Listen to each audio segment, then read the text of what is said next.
My name is Ethan McGinnity. I am 7 years old. This is my granda Paddy and this is my daddy Damien. We had the post office in Drummondtee for 3 generations. This is our story. In the late 1800s, the post office was at the house on the corner, which was McAlevy's. And McAlevy had an altercation with the sheriff, the police at the time, which resulted in the post office being taken off him. And then in the late 1800s, it was relocated to where my family ended up having it. There was a man called Finnegan, lived there at the time. He got the post office, and when my grandfather came back from America in 1931, he bought that house and property and land off Finnegan, and that's how the McGinnitys in Drummondtee ended up having the post office. Cork was sitting in the window of the old post office, and where Aoife is there, that wall, that was the door. How long have our family had the post office? Well, my daddy came from America and bought this place in 1931, and we had the post office for about 80 years. And I took it over. I run the post office, and then when I got married, Brenda took it over. She ran the post office. And the money wasn't big in my time. When Granda took it over, the money wasn't big, but constantly it grew. It got bigger and bigger. And then when Brenda took it over, it got very big. Now, they paid out a lot of money every week. What are your earliest memories of the post office? The earliest memories of the post office I had when I was a wee boy. And I'm here all my life with the post office. Are there any characters in the post office? Some great characters.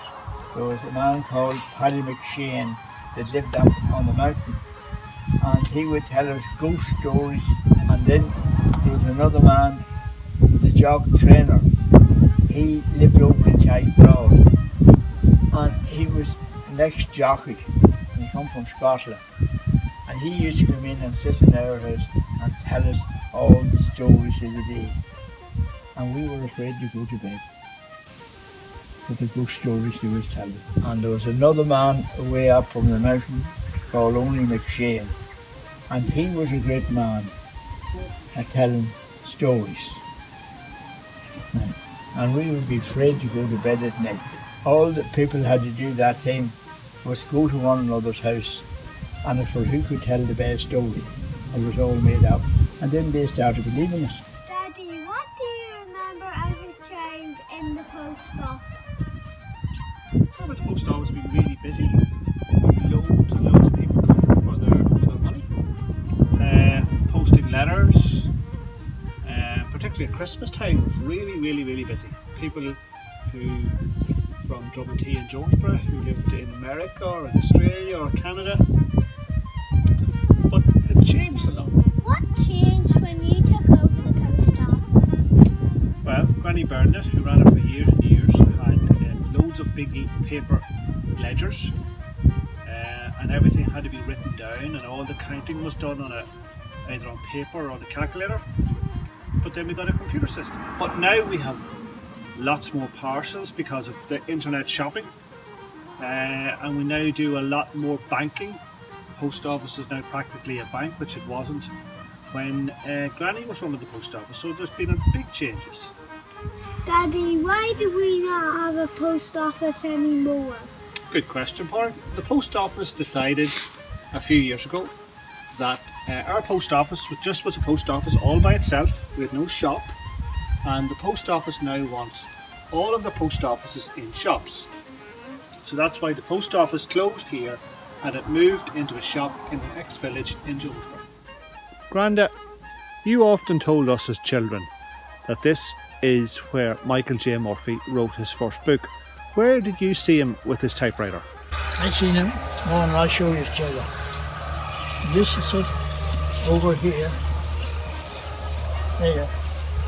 And the table in front of him, and him sitting on the chair, and the typewriter on it, and he'd be typing away. And I didn't know what he was doing. But I was told that he was writing his book there.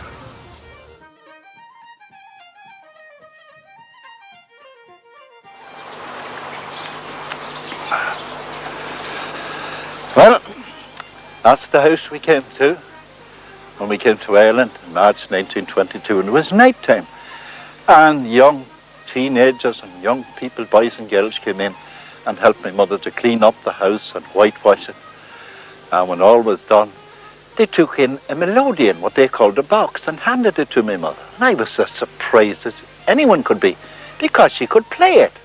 I didn't know that. And they danced and they sang, and of course then they made tea, and it was wonderful.